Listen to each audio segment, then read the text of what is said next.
I know sometimes customers, they're trying to save money on the budget, and they say, oh, can you just mow it? That's it.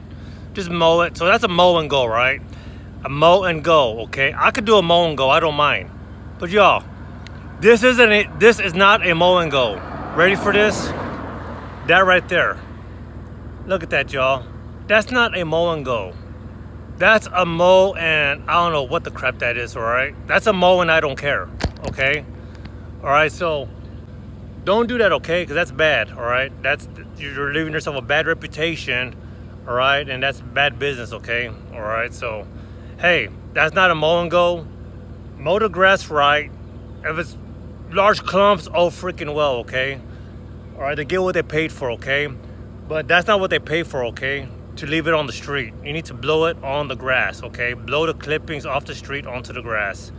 All right, that's on a busy highway. You could cause a motorcyclist to have an accident, okay? All right, hey, thanks for watching. Hey, set the example and do the right thing. All right, God bless, and please like and subscribe. Bye.